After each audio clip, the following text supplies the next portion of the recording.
Bonjour, bonjour, bonjour à toutes et à tous et bienvenue au Musée des Beaux-Arts du Canada.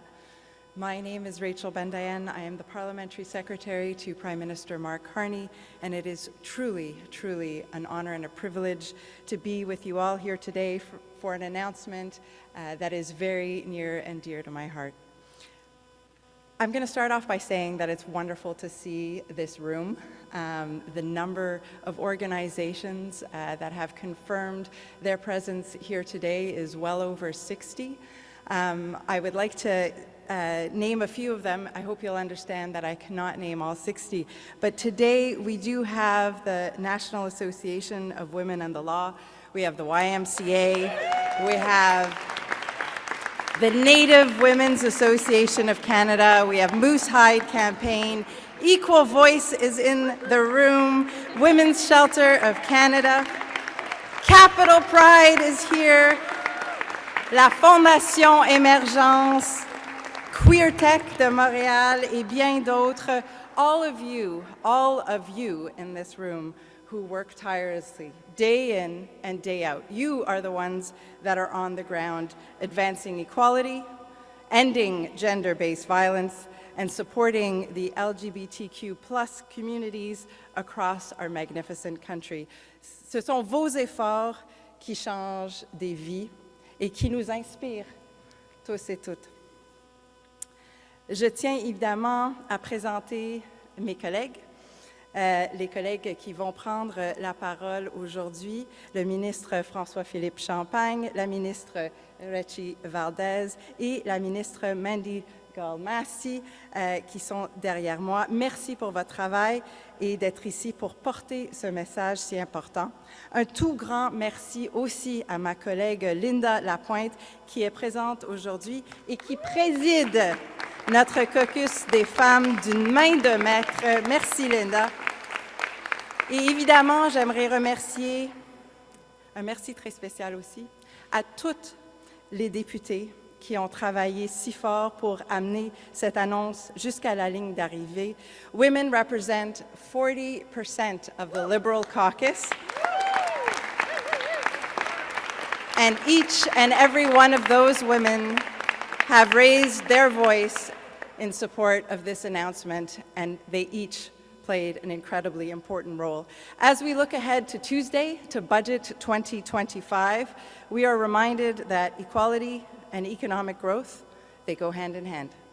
When we lift women, when we protect survivors, when we make space for every gender-diverse person in Canada to thrive, we strengthen our communities. And when we strengthen our communities, we strengthen our economy. And I think that's an excellent segue to our Minister of Finance. Ça me fait grand plaisir de passer la parole à mon ami, le ministre François-Philippe Champagne. Merci. You're a superstar. Wow, what a show. Wow. Bonjour tout le monde, vous allez bien? Wow. Why don't we start with a big round of applause to all these amazing women here and in the crowd who make a difference in our lives, who make our country better, who make things happen in this country. You know, I am so pleased to be with all of them. I can tell you this morning we had our caucus meeting, but, you know, everyone wanted to be here today. That was the highlight of the day. You know, we had a great caucus, but, you know, this is the moment in our day where everyone is joining for a great announcement. Laissez-moi d'abord remercier Jean-François, qui est le directeur général du musée, et Paul Genet, président. Merci de nous accueillir dans un endroit historique, dans un endroit qui fait honneur à la cause d'aujourd'hui. On voulait faire une annonce spéciale, une annonce importante, une annonce qui allait inspirer des millions de jeunes à travers le pays. On a choisi de le faire chez vous, avec vous. Alors, merci de nous accueillir ici au musée. Alors, merci. Oui, je pense qu'on peut donner une institution qui fait honneur à notre pays. D'abord, merci Rachel, secrétaire parlementaire du Premier ministre du Canada. Merci parce que Rachel a joué un rôle clé dans l'annonce d'aujourd'hui qui va bénéficier des millions de personnes, même je dirais, au pays. Alors, merci Rachel de ton leadership, de ton engagement, mais aussi de la vision, parce que ça prend de la vision pour réaliser des grandes choses au pays. Je veux souligner aussi la présence de deux présidentes. Moi, je suis accompagné de 2 présidentes, alors c'est un événement spécial. J'ai la présidente du caucus des femmes, évidemment, Linda Lapointe, qui est avec nous. Linda, qui est une voix forte pour les femmes au sein de notre caucus et qui nous a inspiré, le premier ministre et moi, évidemment, dans cette grande annonce-là aujourd'hui. Je veux souligner aussi la présence de la présidente du comité des finances, Karina Gould. Karina, qui joue un rôle important. Karina est avec nous, ou est derrière moi. Karina est ici, à ma droite. Karina a joué un rôle, et vous savez, c'est la présidente du comité des finances, alors elle a une place spéciale dans mon cœur. Je veux évidemment souligner, il y a plusieurs personnes que je vais souligner, mais je veux vous dire qu'aujourd'hui, c'est vraiment un moment spécial, évidemment, à quelques jours du budget. I am honored also to be joined by my dear friend and really an inspiration, someone that I love to work with, Rechie Valdez, which is the Minister of Women and Gender Equality and Secretary of State for Small Business. She is a rock star in our team. I know you all know that, but she is truly a rock star. And you know, she said, we're going to do that together. And I said, yeah, I'll just say a few words, and it's all hers, basically, after that. Trust me. And I want to say also to my dear friend, Mandy Gull-Masty, the Minister of Indigenous Service. I must say, Mandy has always made sure that we would be grounded, we would do the right thing, and she's an amazing voice inside her cabinet and caucus. And il y a aussi Marie-Gabrielle Ménard, qui est secrétaire parlementaire de la ministre des Femmes et de l'égalité des genres. Marie-Gabrielle, qui est derrière moi, qui est là avec nous. Et écoutez, il y a tellement de collègues, il y a plusieurs collègues derrière moi, plusieurs présidentes et présidents d'organisations qui sont ici. Je ne peux pas tous les nommer parce qu'on me dit que le téléjournal ne peut pas être plus tard que 6 heures ce soir parce que j'aurais beaucoup de monde à mentionner. Mais the journalist asked me, he said, Minister, just make sure you don't speak for more than half an hour. We have a newscast to bring. But they're all exceptional in their own way, and they all have contributed. I cannot name all of them, but look at each and every one of them, and in your heart and mind know that each woman behind me have made a contribution to the great announcement today, and they all deserve a round of applause.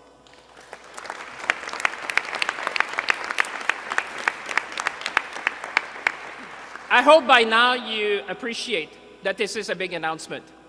We would not be showing up in numbers like that with amazing leaders, both in the community but also in our government and our caucus, if it was not about something that we all really are committed to. You understand that equality and women empowerment is close to our value. This is something we deeply believe in, and we wanted to make a difference. And you would appreciate that in a rapidly changing and uncertain world, our government is focused on what we can control. I think a lot of people in their homes, those who are watching today, probably feel the uncertainty. There's a lot of things we cannot control. But there are things that we can control.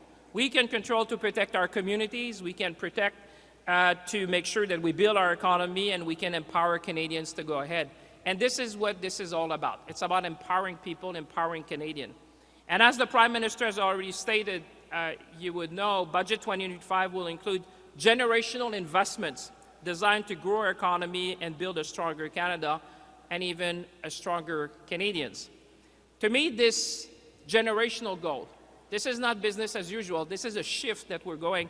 We must ensure that every Canadian, every single Canadian is empowered and has a real chance to get ahead. Every person in our nation, regardless of their gender, regardless of their background, regardless of their identity, must be able to live free from violence and harassment and to participate fully in our country's success and in our country's future. Canada has made historic progress toward gender equality.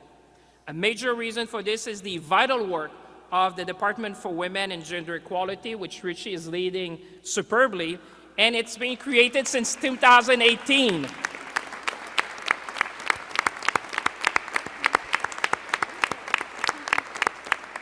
This, I would say, my dear friend, was a great and necessary milestone in our nation history.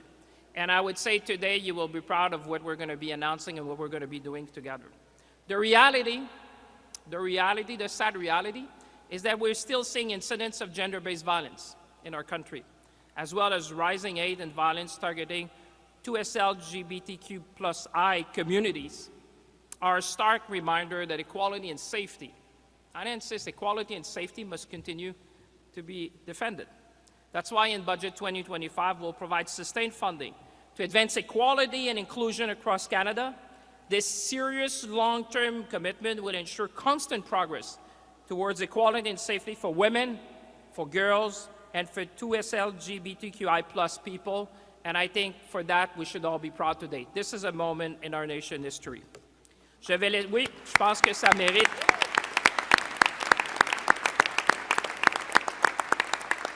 Je vais laisser à mes collègues le soin de détailler le cœur de l'annonce d'aujourd'hui parce que ça va être la ministre Valdez qui va vous donner l'essence de l'annonce d'aujourd'hui et évidemment les sommes qui s'y rattachent. Je veux aussi remercier le premier ministre qui a joué un rôle clé dans la décision d'aujourd'hui, une décision vraiment importante en avance du budget de 2025. En tant que ministre des Finances, permettez-moi de souligner l'importance cruciale que notre gouvernement accorde à la pérennisation de ces mesures. C'est précisément dans cette optique que nous avons élaboré notre approche, offrir un soutien fiable et durable parce que les organisations nous ont parlé et parce que les organisations jouent un rôle essentiel, on les a écoutées. Les gens nous ont dit, Monsieur le ministre, c'est bien ce que vous faites, mais ça doit être périn, ça doit être fiable. On doit être capable de soutenir les femmes et tous ceux qui en ont besoin, non seulement aujourd'hui, mais pour les années à venir, ce qui va permettre aux organisations qui sont ici, puis je les vois devant nous, à planifier sur le long terme et continuer de faire la promotion de l'égalité et de l'inclusion à travers le pays. Notre engagement, oui, ça fait plaisir de...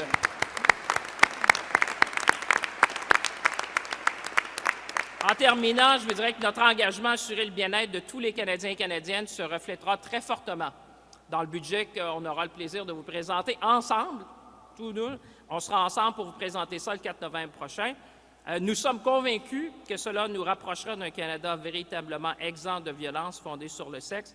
So, je vous dis, let's seize the moment, let's be ambitious because there's always more to be done, and let's make gender equality a reality in this country. With that, ladies and gentlemen, I have the honor, privilege to introduce you, my dear friend, a true leader within our caucus, within our cabinet, but also a true leader in Canada. Obviously, I'm talking about Rechie Valdez, the minister. Merci tout le monde.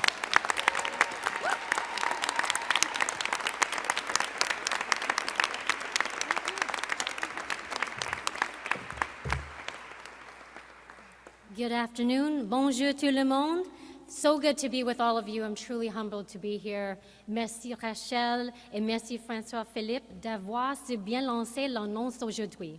It's great to be here at the National Gallery of Canada, a beautiful venue. Huge thanks to Paul and his team for hosting us today, and I'm really honored to be joined with so many incredible individuals and partners who've been working alongside me. Again, Minister Champagne, Minister Gull-Masty, Parliamentary Secretary Menard, MP Lepointe.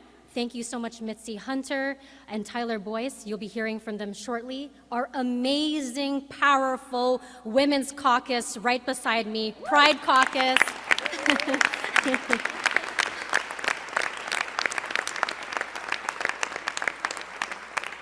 Allies, Indigenous partners, and many of the phenomenal women's and 2S LGBTQI+ organizations that make change happen every single day. Canadians elected our new government with a mandate to keep them safe and to build a strong economy. And they sent the largest number of women MPs in our history to help lead the way. As Prime Minister Mark Carney has said, Canada is at a hinge moment. Our country is facing complex challenges from turbulent global economy to our labor shortages and lagging productivity. The choices we make today, whether that's how we invest, who we empower, what barriers we remove, will determine whether Canada succeeds or gets left behind. So for the past 6 months, I've met with so many of you in this room, women and 2S LGBTQI+ leaders and advocates across Canada.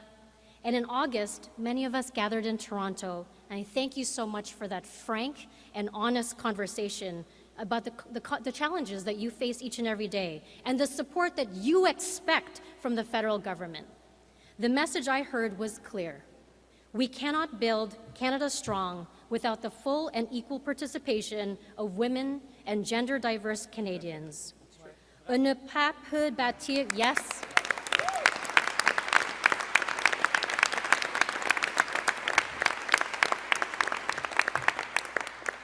On ne peut pas bâtir un Canada fort sans la participation pleine et égale des femmes et des personnes de diversité et d'identité de genre. This work is deeply personal to me, and I know it is to all of you, which is why you've all shown up this morning or this afternoon. And that's why I want to be clear when I say to you, I see you, our government sees you, and we have heard you. So today I am pleased to join Minister Champagne and Minister Gull-Masty and all of us here to announce stable, predictable, and ongoing funding to advance gender equality and inclusion across Canada. Indeed.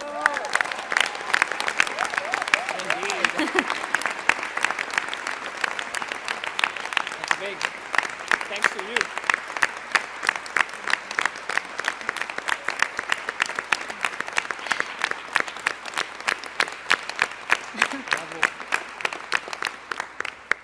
This is over $500 million investment with help to ensure that women and gender-diverse Canadians can live in safety and contribute fully to Canada's growth. Aujourd'hui, nous annonçons un financement stable, prévisible et durable pour faire progresser l'égalité de genre et l'inclusion partout au Canada. Ces investissements permettront aux femmes et aux personnes de diverses identités de genre de vivre en sécurité et de contribuer pleinement à la croissance de notre pays. Our government is investing $660 million over 5 years and over $131 million ongoing. And let me spell this out. I love it. It's worded.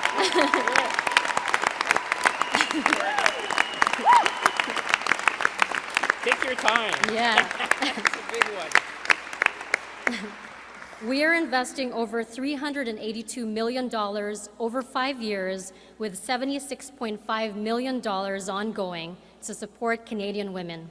This will stabilize the women's program, helping more women improve their economic security, achieve leadership roles, and succeed in all sectors of our economy. We are also investing over $223 million over 5 years with nearly $45 million ongoing to continue federal efforts to address gender-based violence.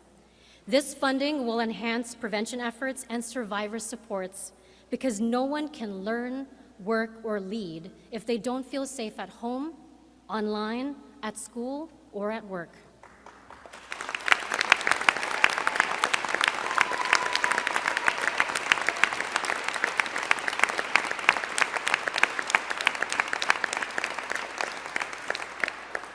And to support 2S LGBTQI+ communities, we are investing over $54 million over 5 years with nearly $11 million ongoing in the 2S LGBTQI+ Community Capacity Fund. This funding will help strengthen community networks like the ones right here, protect rights, and make spaces safer and more inclusive. This budget, yes, you can cheer to that. That is a big deal.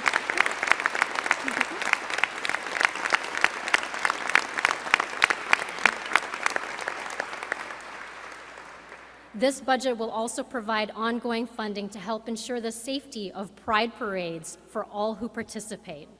Additionally, we are reaffirming our commitment to work with provinces and territories to support the continued implementation of the 10-year National Action Plan to end gender-based violence. Yep, that's a good one.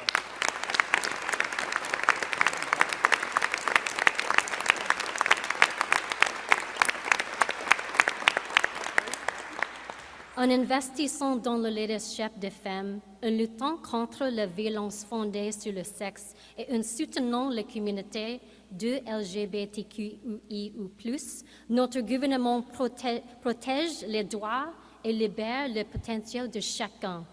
Quand tout le monde a une chance égale de réussir, le Canada devient plus fort, plus sécuritaire et plus prospère. And this work builds on other measures in Budget 2025 that support women and gender-diverse Canadians. This is what you've asked for. Through Build Canada Homes, we're investing $1 billion in transitional and supportive housing, because safe housing is often the first step towards, as we all know, healing and a fresh start.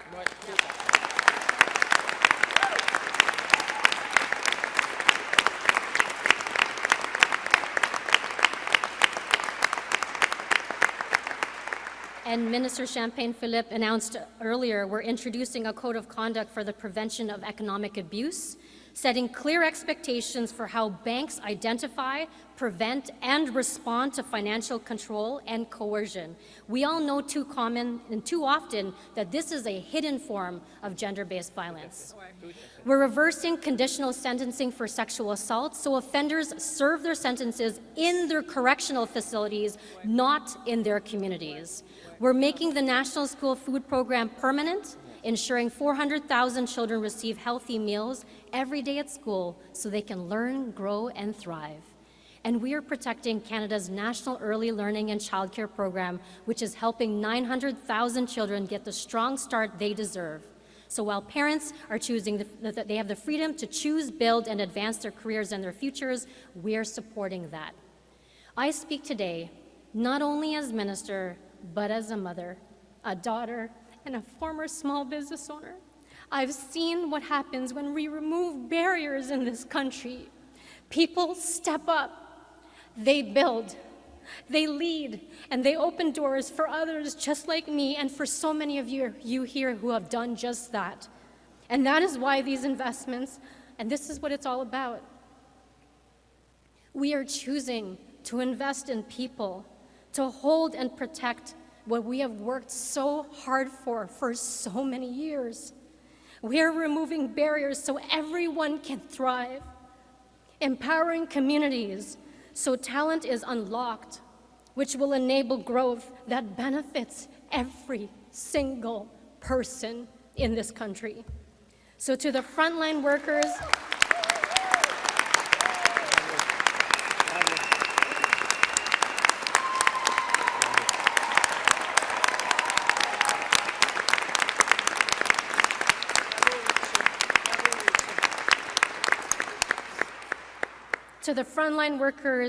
shelters, advocates, community leaders, and colleagues who are here today, thank you from the bottom of my heart, my daughter Cassidy and my son Kyle, thank you.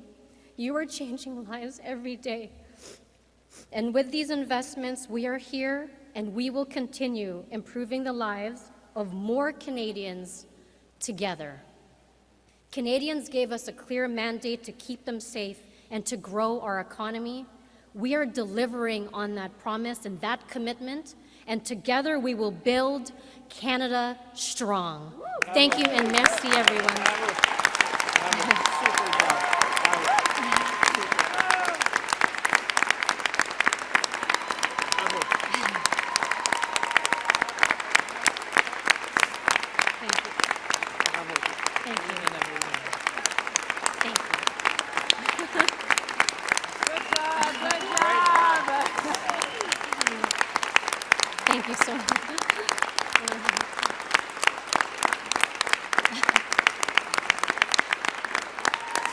Thank you so much. I appreciate that. I will now call Minister Mandy Gull-Masty to share her few words as well. Merci.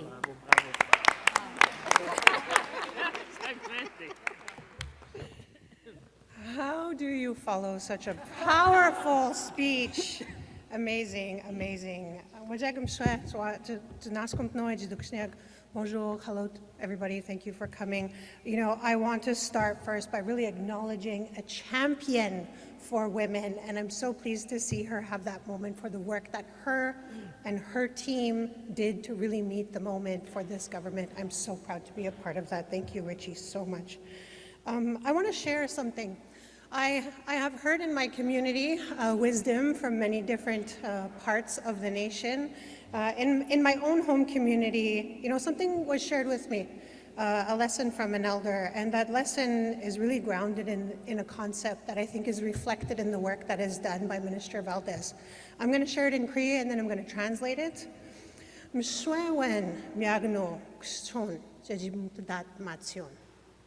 The translation of English is, everyone has the responsibility to carry life forward.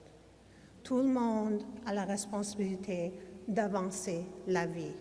And I want to acknowledge Minister Valdez because she is really a testament to that. The importance of the work that she does is really critical in contributing. It's not just an investment in people, it's an investment for the quality of life of Canadians, it's an investment of a quality of life for Indigenous peoples. I'm so pleased and honored that she is a minister that supports finding the Indigenous thread in her department. First Nations, Inuit, Métis are the blanket across this country. Every minister has a role to play in supporting them. La sécurité et la dignité sont fondamentalement les opportunités dans une société forte. We know a hard truth. We face a hard truth. Indigenous women, girls, and 2S LGBTQI people are disproportionately affected by gender-based violence. This violence is intersectional. It's shaped by gender, colonization, sometimes racism, geography, poverty, and barriers to culturally safe services. It's why it is so important for a whole-of-government program led by strong ministers to deliver services that answer to all of these issues in protecting our members in a multifaceted approach. I'm so proud to see that this is the spirit of today's announcement. L'annonce aujourd'hui démontre l'engagement de notre gouvernement d'adopter une approche pan-gouvernementale pour protéger les femmes, les filles, les personnes 2S LGBTQI+, contre la violence fondée dans le genre. I really want to emphasize how much, the leadership of Minister Champagne has been a testament to where this government is going in the future. We are all looking forward to supporting him with his action plan on budget.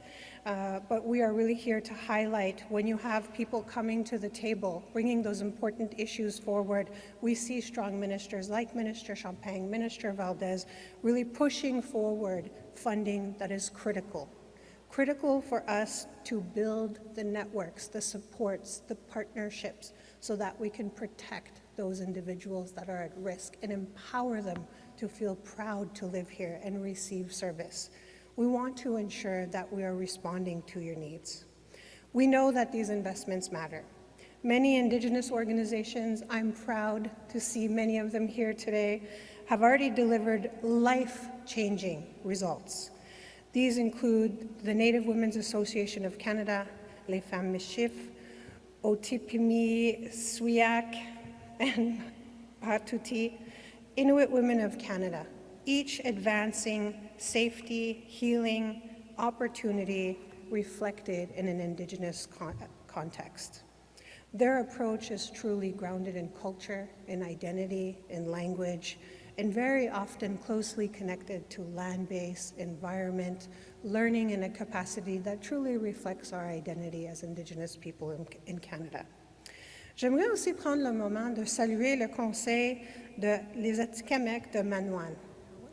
Oui, dans la circonscription de notre ministre, qui met en place des initiatives de prévention, de soutien ancrées dans la culture Atikamekw. Services aux familles, soutien psychosocial, des activités pour les jeunes et les liens avec les aînés. C'est une approche que nous avons tous besoin de créer dans nos ministres. C'est une approche basée dans la communauté et nous voyons des grands succès en travaillant avec nos partenariats pour assurer la continuité de leur langue, leur tradition au cœur de leur intervention. What does this announcement mean from the perspective of Indigenous Services Canada? It means that we also participate in supporting the stable funding to meet our partners in the critical spaces that they work in. We need their leadership from First Nations, Inuit, and Métis groups. We need them to work with us in and out of community. We want them to shape local solutions that are based in culturally grounded, trauma-informed approaches that are accessible wherever you live in this country. Deuxièmement, j'aimerais signaler que ce financement est aligné avec notre réalité concrète. Nous sommes un gouvernement qui travaille ensemble. Tous les ministres contribuent à une fonction de diminuer les coûts, mais aussi de contribuer à la processus de grandir et bâtir l'économie. We are investing in safety and equality. It is because the economy is only as strong as the people it includes and protects. To Indigenous women's organizations, you have carried this work for generations, often with courage that is not the story on the evening news. You are not unseen, you are not unheard, because we know that we continue to see Indigenous people in spaces in Canada. Aux travailleurs et travailleuses de la première ligne et des survivants et des survivantes, nous voyons la pression que vous vivez. Nous choisissons la stabilité pour un financement long terme. Cette stabilité permet des organisations de garder leur personnel, d'investir dans la formation et aussi de concentrer sur les soins.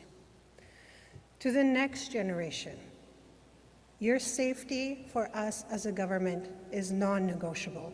You deserve classrooms, workplaces, and communities where you feel respected, where you can speak your language, where you can pursue studies and careers, and know that you can come home safely.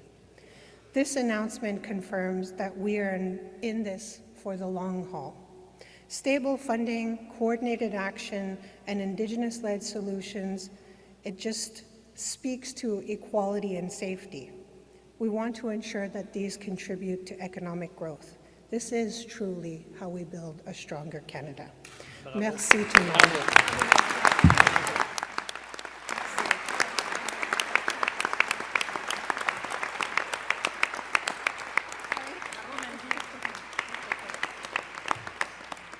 Au nom de nous tous, j'aimerais remercier les 3 ministres qui ont pris parole et je vous parlais tantôt de 60, même peut-être 65, 70 organismes qui ont confirmé leur présence aujourd'hui. On a 2 voix fortes que j'aimerais vous présenter. Et dans un premier temps, j'aimerais accueillir au podium Tyler Boyce, qui est directeur général du réseau Enchanté. Monsieur Boyce.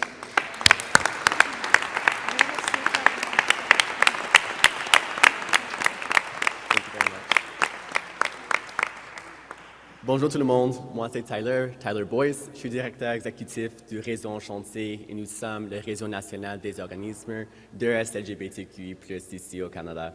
Hi everyone, my name is Tyler Boyce. I'm so happy to be here among you, and I'm the director of the Enchanté Network. We're Canada's national 2S LGBTQI+ network. I really want to thank Minister Valdez for all of your work and for your invitation. And give a big shout out to your dedicated team that I see in the back, who I know has your back. If you know me, you know that I have 7 brothers. Yes, 7. And one of them identifies as a trans youth. So for all the caretakers that are in the audience, you understand what it means to feel that fierce sense of protection for someone that you love. And when you have a trans youth in your family, that means that the family becomes that caretaker. That means meeting with parents, principals, teachers, sports coaches, your own friends and the friends of their parents to make sure that that young person has the chance to feel love around them and to feel safety around them. And in my role at Enchanté Network, I get the privilege of meeting with more than 300 2S LGBTQI+ organizations from coast to coast to coast. And what I see every day is that same sense of fierce protection. Sometimes we're thrust into being the buffer between some of the worst parts of society and our loved ones. And I see folks in the Yukon who are carving out space to make sure that it is a space for queer and trans folks as well. I see fierce advocates in New Brunswick who are pushing back against anti-trans, Trump-inspired policies and winning on behalf of us. And I see folks in Edmonton that I get the pleasure to stand beside every day that are working for queer and trans refugees who are homeless so that they can have places to really lay their roots in Canada. And so, when we think about the through line of all of those stories, it really is the work of so many of my colleagues here in the audience and our wonderful Minister Valdez, and the 2S LGBTQI+ Community Capacity Fund.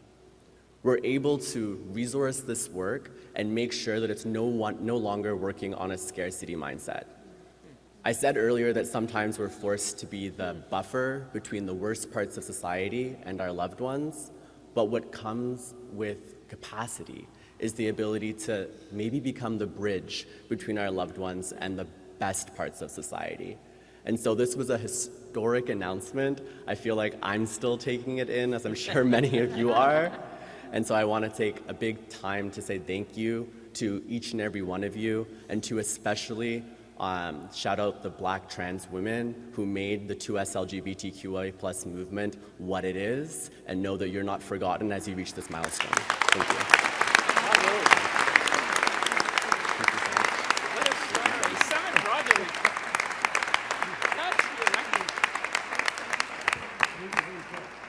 Thank you so much, Tyler. Rest assured that we are all still taking it in, and you mentioned that this announcement was historic, and I think everybody will remember being here today for what was truly a historic announcement. I have one more very strong voice to present to you, and that is the voice of Madame Mitzie Hunter, CEO.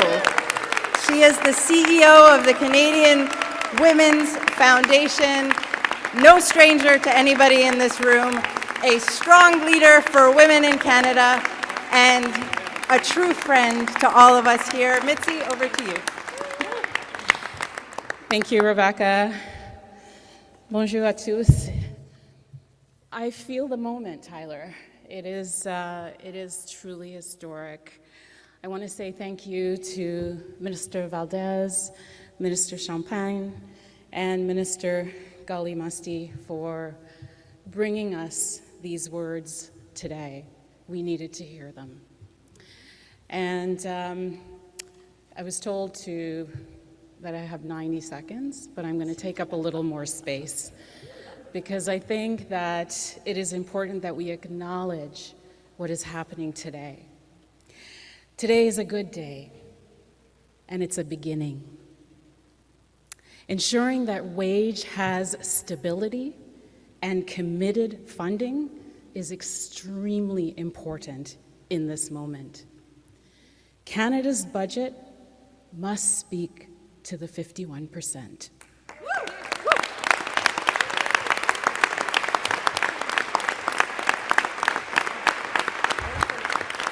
The 51% of the population who are women, the 47% of the labor force who are women, the 76% of Canadians who believe in gender equality.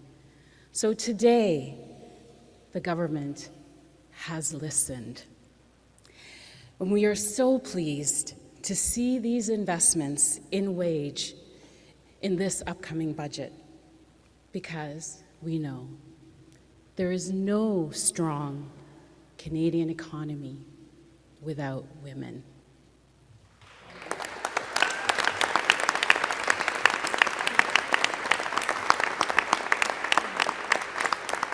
Without wage funding, many of the organizations that are seated here today would cease to operate to support women, girls, and gender diverse people. And that isn't the kind of Canada that we want for our future. We want gender justice, sustainable funding, and a future where women are safe to thrive. Continuity is key. As a major national funder, we see and feel this right across the country, and I hope the sentiment in this room is reverberating. And this is true for women's organizations who are working in community and directly with women, youth, and gender diverse people. There is so much need in this sector for research, for advocacy, for services. And we know this firsthand. At the Canadian Women's Foundation, our latest round of funding, we were only able to respond to 3% of the need. So the scale and the need for direct services are vast. And I know that many of you here know this. You were in the room, gathered on a Friday evening in August, speaking to Minister Valdez. And she listened. She listened to the urgency, the precarity, and the pressures faced by these organizations to serve women and gender diverse people. Because when budgets shrink, shelters, crisis lines, youth programs, mental health supports pay the price. Wage keeps national organizations running. You are the backbone of the women's movement in Canada. And Minister Valdez, you heard us, and you championed, and you acted. So today, we want to say thank you.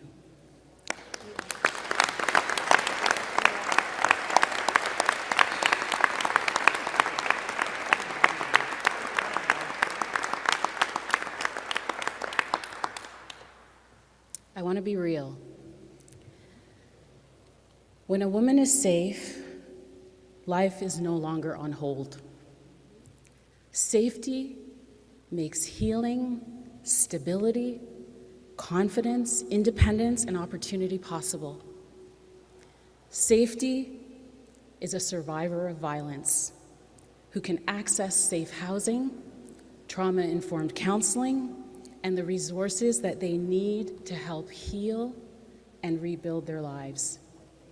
Safety is a mother who can pursue skills training with childcare, and thank you for that, transportation supports that protect her family's well-being while she rebuilds. Safety is a young person who can step into a safe place, a welcoming place where they can connect with mentors and peers and build skills for healthy relationships. This is what remains possible through the Department of Wage that you funded today. Thank you, ministers. Thank you, caucus.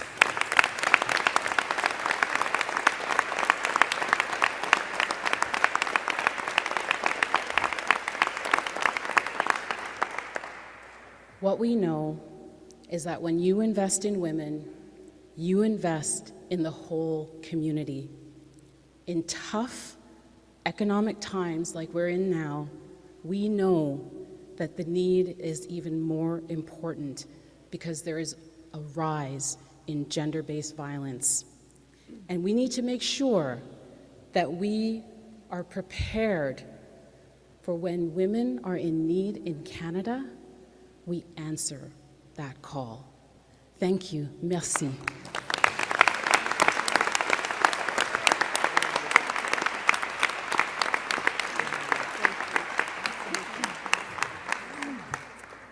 Incroyable. Merci beaucoup, Mitzie, pour ces mots inspirants.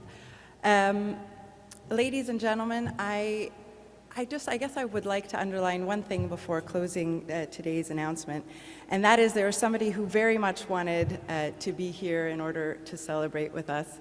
He is overseas defending Canada in the Asia Pacific, and he is the one who not only acted to ensure that we had this funding, but who insisted that the announcement be made as a standalone item in order to celebrate with everybody in this room the importance of this particular funding, and that is Prime Minister Mark Carney.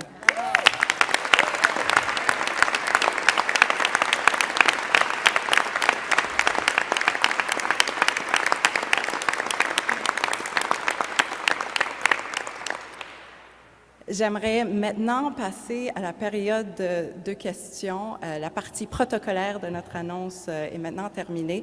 Je rappelle aux journalistes dans la salle qu'il y a énormément d'organismes qui travaillent sur le terrain, qui sont là et qui se feront vraiment un plaisir de répondre à vos questions également. Mais si vous avez des questions pour le gouvernement, nous sommes là jusqu'à la période de questions parce que nous aurons à partir bientôt pour la période de questions.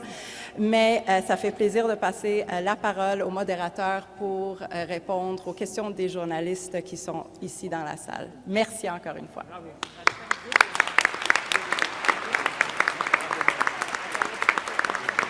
Thank you all for being here. The ministers will now take questions for 25 minutes. Les ministres prendront des questions pour 25 minutes, starting with David Aiken, Global News. David Aiken, Global News. Minister Valdez, I know you've got to get a QP. So a quick question for you. Marveling at your passion and commitment to this program, I encourage the finance minister to show the same passion when he delivers his budget speech next week. That'd be great. For all this funding, it's a big amount of funding. In 5 years, you or your successor, can you point us to some metrics that you hope to see improve? Wage gap closing, number of women-led entrepreneurs, etc. What are some metrics that Canadians and parliamentarians can expect to improve as a result of this particular funding today? Thank you, David. I think that's a great question. Again, at a very high level, we're here to keep Canadians safe and to build a strong economy. I've broken down through this announcement what are the different parts of our investment. What I can say as far as metrics is we work very closely with provinces and territories through the different programming that we have and many of the organizations that are here.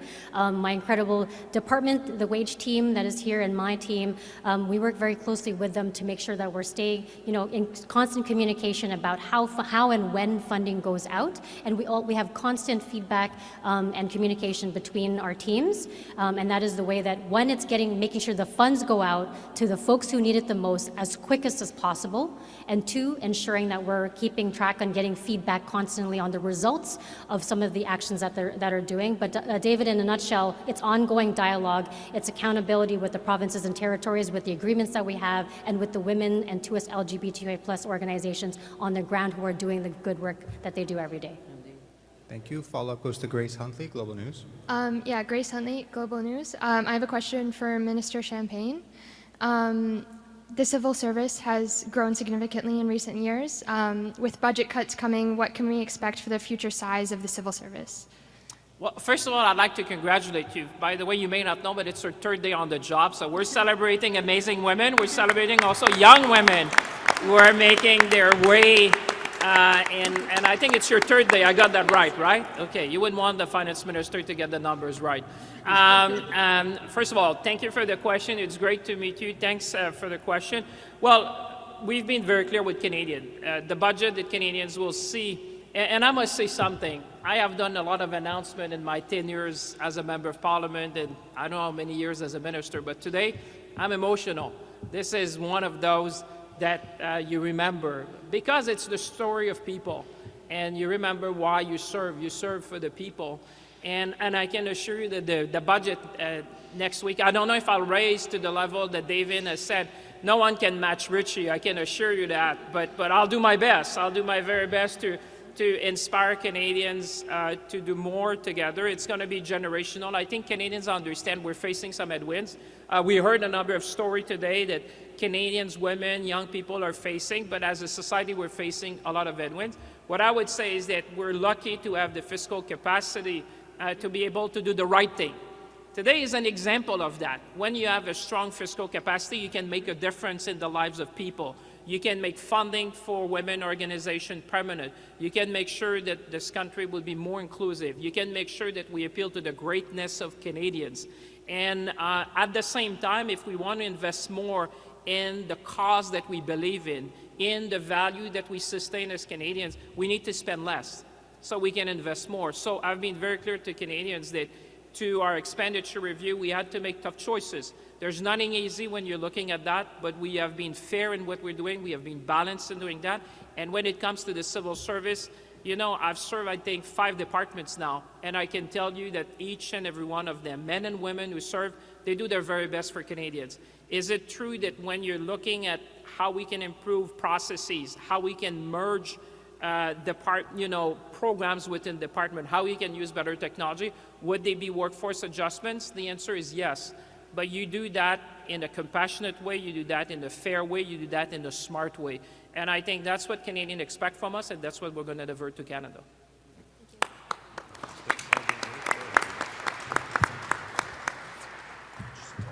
Yeah, I'm not going to QP, so I can stay, but Minister Valdez is saying, my colleagues, big round of applause.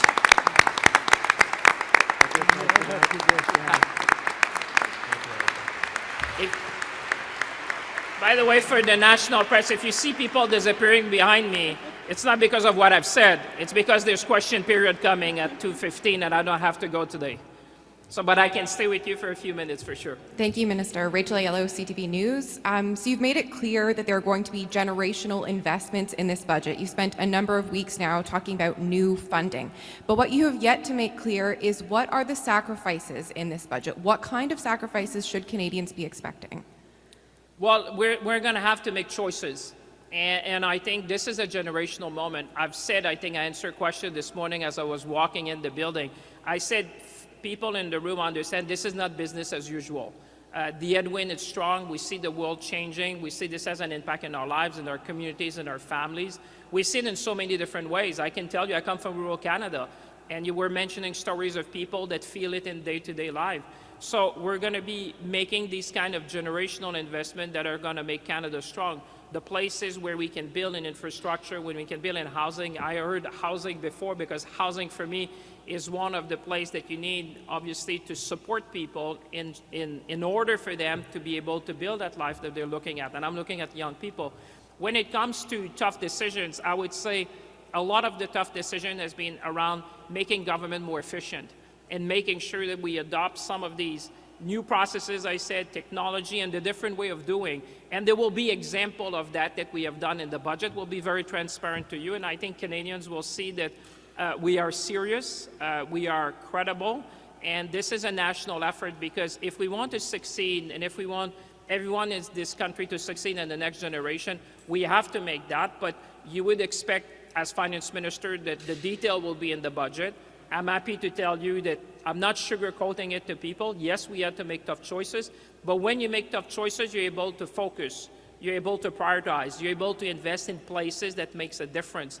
And I'm the one with my colleagues who went to the number of, in some departments program or inefficient processes. I can tell you the revenue agency, for example, where we saw things we need to improve. We put 100-day plan. I mean, at the end of the day, people need to feel in this room that they have value for money. And when we have more money to do that, to invest, then we can support organizations like today. We can make choices in the budget, and we will own these choices.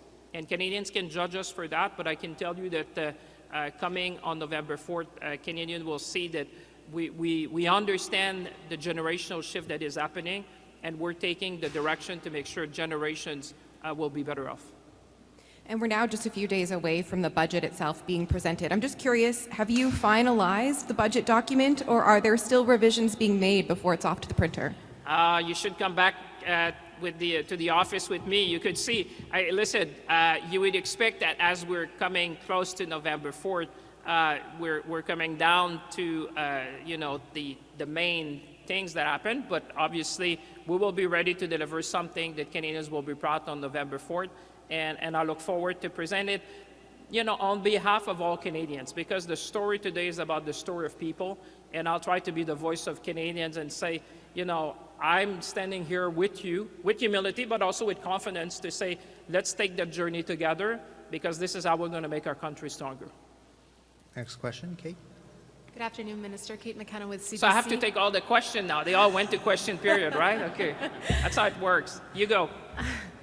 The steel sector says your exemptions on retaliatory tariffs are drying up their order books, and they've been asking you to change it.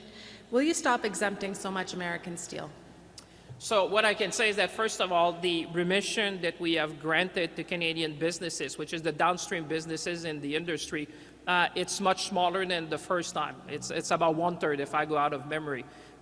You have to understand that these remission are often needed because, for example, you would have businesses that need the kind of steel that we just don't make in Canada. That, for example, they already had contract for these steel products. So we have been very, very diligent in how we grant these exemptions. I can assure you there's strong due diligence because first and foremost, we need to be our own best customers. It needs to be Canada by default. That's why we're saying we're going to have a Buying Canada policy that you've heard, because that's the way. We need to support our worker, we need to support our industry, but at the same time, we need to understand that we just don't produce everything yet in our country when it comes to steel products. So obviously, that's why we put a fund, the Strategic Response Fund of $5 billion to make sure we can help companies like, for example, Algoma to pivot and make sure that they would have the resources and they would have the financing in order to pivot, so we are more self-reliant in Canada when it comes to steel product or aluminum or other products. So I can assure you when we make these decisions to grant very time-limited, very specific exemption is usually for very specific products that are needed to make sure our country keeps going. But I hear the steel industry, we're going to fight for them, we're going to fight for the worker because they're, you know, a country like Canada needs a vibrant and strong steel industry. We need to build like never before, so we count on them and their talent. As a follow-up, what does dropping most retaliatory tariffs mean for the upcoming budget's deficit? Well, listen, you will see the impact of that in the budget that we're going to be presenting on November 4th. But I can tell you that when it comes to tariff, people would have understood in this room things change quickly. What matters is that we were there for workers. What matters, we were there for industry. What matters, we were there for Canada. And we had a very strong response, and that's what we're going to show. You'll see the number in the budget. You'll see that the vast majority of the things we've been doing since Prime Minister Carney was elected was to support our country, our industry, our sovereignty, our workers. And today is another example of the kind of choice we're willing to make as a government. We're making the choice to support women. We're making the choice to support equality in this country, giving everyone the same chance. So I think when you're going to see on November 4th, hopefully you'll be inspired as you have been inspiring, you know, the amazing people that are here today have inspired this country for a long time. Merci. Bill, I'm sure you have a question about what we're doing today. I'm sure, because I see everyone there and they say, I'm sure they say Bill would have a question about gender equality and the great announcement we're doing today, right? I'm sorry to disappoint. I wanted to follow up on your comment about workforce adjustment. You said that's going to be part of your expenditure review. Is that an acknowledgement that attrition alone is not going to be enough to get to the spending targets that you want? Well, I would say it's a reflection, and people understand it well, that over the last few years, the civil service has increased at a level which I think is not sustainable. When you're looking at the use of better processes, when you're looking at efficiency in government, when you're using technology to deliver better service for Canadians, you need to come and make sure that you would have the size of the civil service which would be aligned with the need we have, but at the same time offer the best possible service for Canadians. So yes, we need to bring back the civil service to a sustainable level, and I think people have seen, and they will see in the budget, if you look at how many people we have today and what we had before COVID-19, we need to get back to something more sustainable. And I think, you know, we'll be very transparent with people, but we're going to be very compassionate in how we do it as well. Another question. So the groups here obviously welcome the funding announcement that you made today, but there are many, many other social organizations offering direct services to Canadians across the country that depend on government grants. What is your message to them in terms of what to expect on Tuesday, given that the Prime Minister said there's going to be difficult decisions? Well, yes, we had to make, but the Prime Minister was right from the get-go that we would maintain program that or transfer to people, transfer to provinces and territory. We understand that we are in this together. This is a tough moment for families. This is a tough moment for community. This is a tough moment for workers. We understand that. The first and foremost thing we hear from people is affordability. That's why the first thing we did was to give a tax break to Canadians because they much needed it. The second thing we heard was about housing. They said, help us to build more homes in this country. That's what we've put as a national priority. The third thing they said, make sure the economy would grow. So the young people in the room, and there are many, they want to make sure that we make these kind of capital investment that will grow the economy so that they can have a future as well. And I think we owe it for future generations to make tough choices today, but choices that are fair, choices that are smart. And for example, today was a smart choice, I would say, to invest in women and gender equality. And I'm so proud of what we've done today. I know that might not be answering the question, but I can tell you in my 10 years of doing announcement, this is one that I'm the most proud of, and I will text that to the Prime Minister just after that. Next question.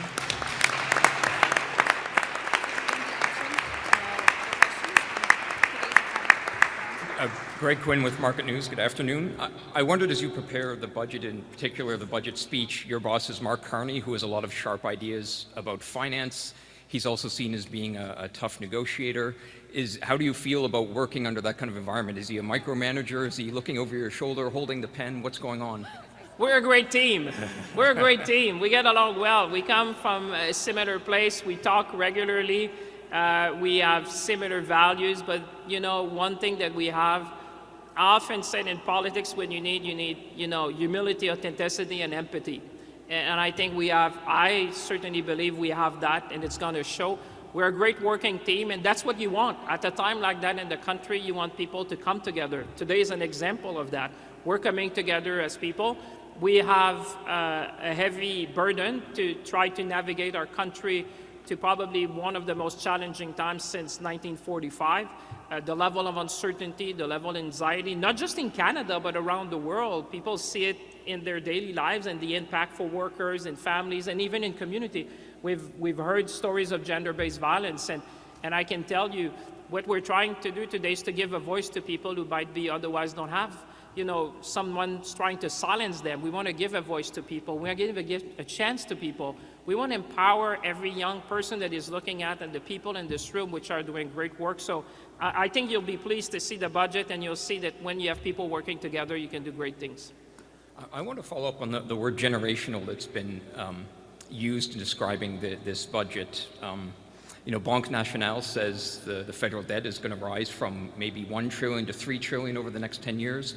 We already took on a lot of debt during COVID. I just think of example of a girl or a boy who's 10 years old today. 10 years from now, you know, they could be facing a tax bill hypothetically that's triple what I pay, and in effect, you know, putting money in my pocket at the expense of youth. I mean, is this really a fair approach to future generations? Well, what is fair is for us to present the budget in a different way this year. We're going to distinguish between spending and capital investment. People understand when you go and you pay your cell phone bill, this is spending. When you're buying a house, you're investing. What we're shifting is to say in 3 years from now, we're going to balance our operating budget with the revenues we have. So to your example, we're making sure that your kids and your grandkids would have the kind of infrastructure in the country, the kind of housing in the country that can make them, you know, prosper in this country. And I would say, you may not remember, but in the words of the IMF, a very strong woman, Kristalina, which is the head of the International Monetary Fund, you may remember, I don't know if you were with me in Washington, but she said there's 2 countries in the world that stand out. She didn't mention 20. She said 2. There's Germany and Canada. These 2 countries have the wherewithal to support communities, to invest in their country, and I would say it's about time that we invest in ourselves. And I think that's what you're going to see, and investing in ourselves is to make sure we have the housing we need, that we can support women organization, that we can invest in the trade corridor that are going to make this country, you know, this supercharging, I would say, our exports around the world. And this is the best way to ensure your kids, and my kids, by the way, when I was hearing the announcement, I have 2 daughters, we owe it to them. And this is what today is all about, and this is what next Tuesday will be all about, is about empowering Canadians, protecting our sovereignty, and building this nation like we've never seen before. Here, here. I think we need, maybe, because I know they're very patient, I don't mind answering all your questions, but I see people smiling at me saying, Minister, it's great to listen to you, but we may have other things to do. But that might be the penultimate last, because I want to make sure, Madam, you have your question. I just don't want to impose on everyone. It's sitting there so nicely. But I will answer all the questions, obviously, that you want to throw at me. Thank you, Minister. This is Pramit Mukherjee from Reuters. Today morning, Governor Tiff Macklem actually indicated that potentially monetary policy will be pausing rate cuts going further. Do you think now fiscal policy has to take on a bigger role to support economic growth without really letting debt and deficit go to unsustainable levels? Well, that's what you've seen in action. That's what I've been trying to say in the last few answers, is that, yeah, there's a role for fiscal policy to build this nation. There's a role for fiscal policy to make the smart investment that are going to make Canada grow, there is space for fiscal capacity in order to do that, and fiscal policy will support the type of things that will grow the economy, because at the end of the day, the best way to make sure we can support these amazing people in the room is by making sure that we spend less and invest more, and we invest in things that will obviously increase the growth in this country. And when you look at Canada, you know, I'm always inspired. You know, we have the talent, we have the best worker in the world. We build planes, we build cars, we build ships. We have critical minerals, which are going to power the 21st century. We have abundance of energy, and we're the only country in the G7 which has a free trade agreement with all the other G7 nations. So you come with me in Washington, I see you all the time. When you sit at the table of the G7, I think there's a lot of people envious to say, I wish I would be Canada. And now it's for us to make sure that we invest in ourselves, build this country, protect our nation, and empower Canadians. About empowering Canadians, talk about an announcement that will empower, I would say, millions of people in this country. This was about empowering people, and that's the most important thing that we can do together. That Merci concludes tout le monde. today's presser. Thank you. Thank you, everyone. Thank you for your patience. Merci pour votre patience. Thank you. Minister, are you rushing away?